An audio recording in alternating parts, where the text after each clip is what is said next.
Hello. Somewhere up there is a thing marked on the OS map, and it's in that oldie-worldy lettering. With any luck, you're looking at some sort of overlay, and you'll see on the OS map it says Burial Chamber in that old sort of italic type lettering that suggests something ancient. And yet, the really weird thing is that if you look on the Historic England mapping site, it isn't a scheduled monument. I mean, if that doesn't scream out for an antiquarian investigation, what else does? Excuse me, ladies, do you know the way to the mysterious burial chamber? No? I've been unable to find hardly anything in writing about this thing, but let's go and take a look to it, and we'll consider where it sits and what we know about the wider landscape in which it is located. Now, as you will see, we are in a landscape which is literally, I won't say littered, I'll say awash with these natural limestone boulders, erratics, something like that, I imagine. And I think that might make it hard for us to, if we find this thing, determine whether it is actually a man-made structure or not. And the other thing is, it's actually Easter Sunday, so I'm really hoping I'm going to find some Easter eggs. So join me as I look into the Great Urswick Burial Chamber.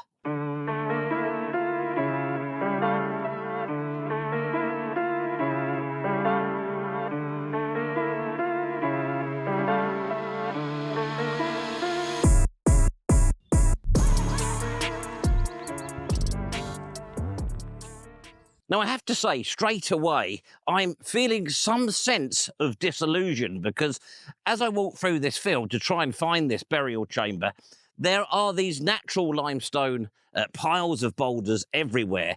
And every which way I look, there are boulders on top of boulders, which has got me concerned. You know, I think I'm right in saying that if this thing is the remains of an exposed single stone chambered tomb, sort of like a dolmen, then that would make it unique in the counties of Lancashire over the sands, Westmoreland and Cumberland, you know, the ones that have more latterly been joined together in a monstrous new creation of a county. But see what I mean? It's confusing, isn't it? These things are everywhere and very obviously natural.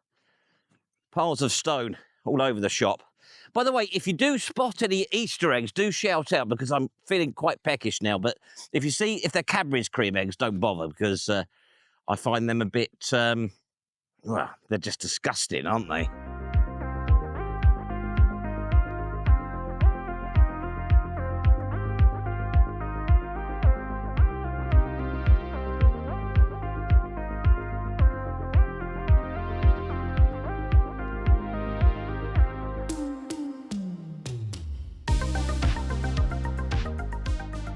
This is it then. This is the Great Urswick Burial Chamber. We are sort of at the front end of it here, I suppose. The idea is, this is what we see marked on the Ordnance Survey map as a burial chamber. The idea is that this is the facade here, and then there's a scatter of stones very jumbled up all around it, round there. But the thing with these monuments, if we call it a dolmen, for instance, is that they were not originally exposed like this. When they were first created, there would have been earth and stone stacked over the top. So in later generations, people have come along treasure hunting and stripped them down to their bare bones, in effect. But what do you reckon?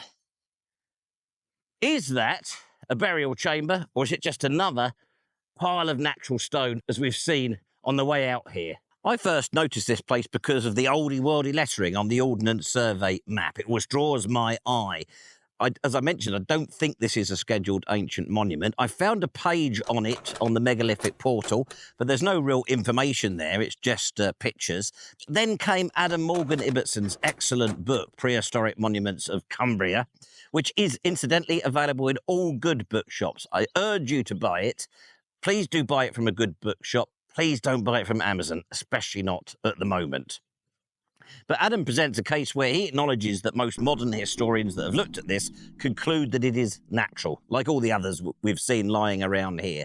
However, from his examination of the site, he thinks that he could see that these stones were secured in place. I've had a little scout around. I can sort of see that, I suppose. And the only other thing I could really find is that they did find, I think it was a Bronze Age knife, maybe a Bronze Age axe. No, I think it was a Bronze Age knife was found next to the tomb in the early 20th century. But that really is about that. So we can only really assess this by looking at it with our own eyes and then possibly considering the wider landscape in which it sits. Now, I wouldn't be a proper ambling antiquarian, would I, if I didn't get into the chamber itself and have a little look round and see what I make of it in here. It's interesting. I don't know if animals have been coming in here for shelter or, as I suspect, it's people from the megalithic portal. But here I am. That is looking out through... I called it a facade earlier. It's not really a facade, is it? The idea, I suppose, that that would be the entrance that would have eventually been sealed on the passage tomb. It's very narrow compared to others that I've seen. But if I get down on my aging antiquarian knees, yeah, I can sort of see what Adam means about it being secured. Possibly. It's, I'm not 100% convinced, I've got to be honest. You know, it's got quite an interesting sort of atmosphere in here. I don't know what that really means. The sort of thing the megalithic portal people would probably be able to relate to. Oh, I really don't know about this, but I wish some Easter eggs would turn up, particularly caramel ones. They're the ones I really love. I am starving. This is so undignified for an antiquarian of my years, isn't it? It doesn't help the assessment, really, does it? The fact that we've got this great big hawthorn bush sort of covering the whole thing up. I don't think even if I put the drone up, it's going to make a huge amount of difference. But before we go to part two, my conclusion at the moment is I actually think this is natural. I'll be very interested to hear what you have to say in the comments down below. One of the things I'm not happy about is the position of it on this slope. Do one of my little demonstrations to show you, but so that's the front of it over there. So if it was a cairn, it's sort of built onto a slope, sort of sloping back at this end, and that just doesn't feel like the norm to me.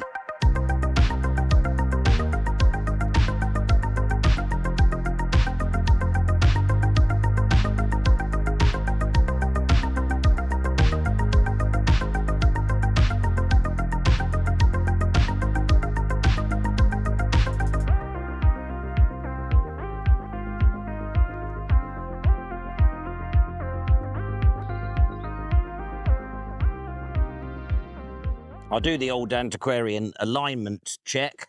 So I'll stand here at the entrance, and we've got north is that way, west is that way. So it's facing sort of due northwest. Not too sure how that works with any solstice things. I think it'd be getting some winter sun in there, wouldn't it? I think the winter sun might be shining in there. Before we get to part two, I'd just like to thank all subscribers, old and new. And if you do watch this channel every now and then and enjoy it and aren't subscribed, we'd be grateful if you would do so. It's completely free, without obligation, and apparently YouTube will promote us more the more subscribers we get. I'd also like to take this opportunity to thank our growing band of members. The new membership scheme, a couple of months in, I think now seems to be growing well. And if you'd like to find out details of that and the various perks that you will get, then check out the link in the description down below. If I may just interrupt proceedings briefly, I wanted to send a personal message to all of our American viewers. And we really value you. We love our American viewers, their comments and their engagement. It was something I hoped would happen, actually, when I set this channel up in the first place. But I've been getting lots of messages lately, even hard copy messages sent to the registered office of our esteemed production company here, apologising, basically, for what's happening in America at the moment. And I just wanted to say to you, you don't need to apologise to me about that. It's none of my business.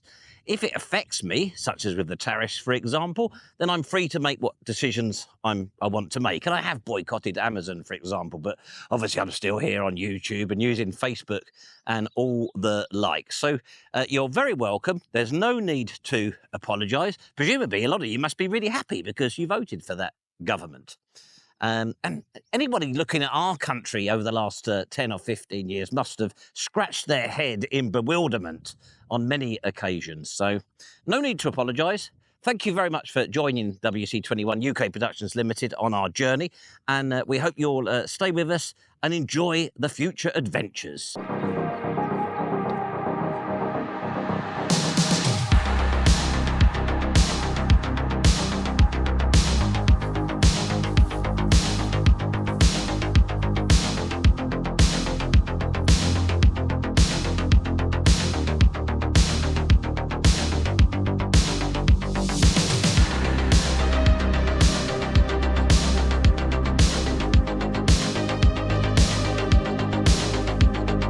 Absolutely gorgeous. I love primroses. It takes me back to my childhood walks with my grandmother. Look at those. Glorious. I do wish that wretched Easter bunny would show up, though. It's about time I had an egg.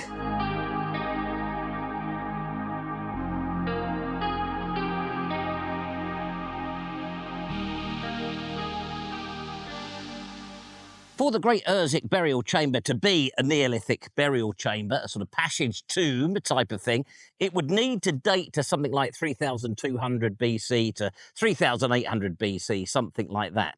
So we should really consider what else there is in this area on the Furness Peninsula. And there have been stacks of finds. It is, in fact, particularly rich for Neolithic and Bronze Age finds.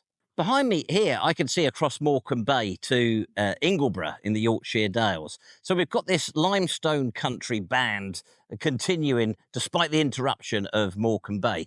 In front of me here, I am looking at the natural limestone defences of Skelmore Heads, Hillfort. Do you know, I really wish I could find some Easter eggs. I love Easter eggs. This is turning into the lousiest Easter Sunday I've ever had.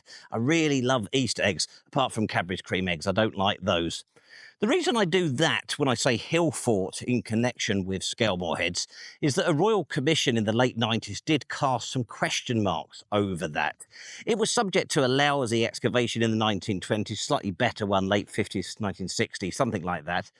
And the conclusion was that there was originally a timber palisaded enclosure up here, so probably Bronze Age, maybe just for stock, that was then later converted into a slight univallate Hillfort, early Iron Age, with the northern side of the Hillfort having a ditch and a bank created where the natural limestone wasn't present to act as a defence.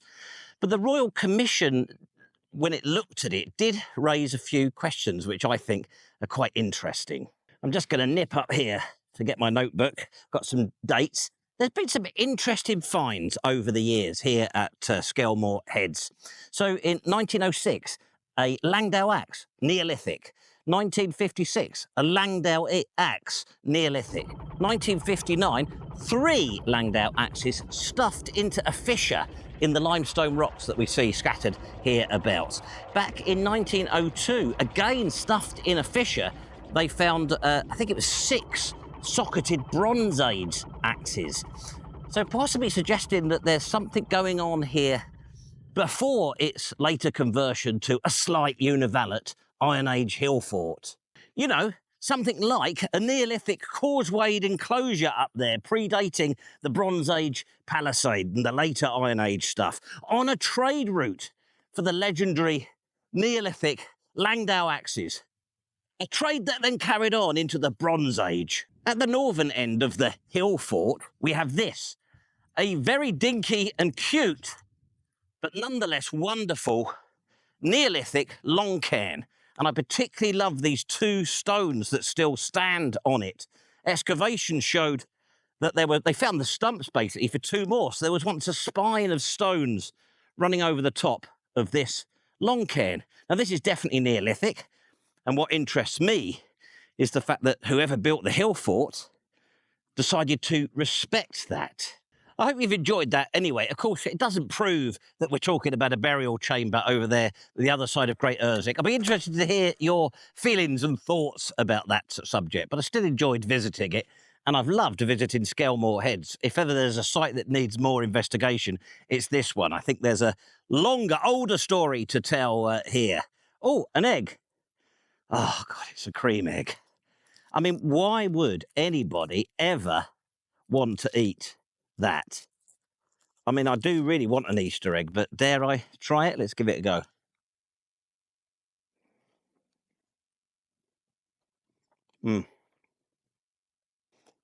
That is absolutely repulsive. I'll see you next week.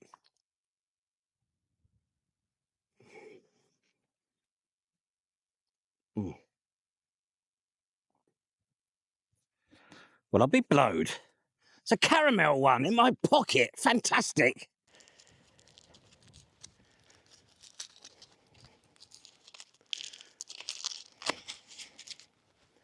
A happy Easter to all of you at home. Apologies, Ray the poor and frankly disconcerting animation of my Easter bunny mouth.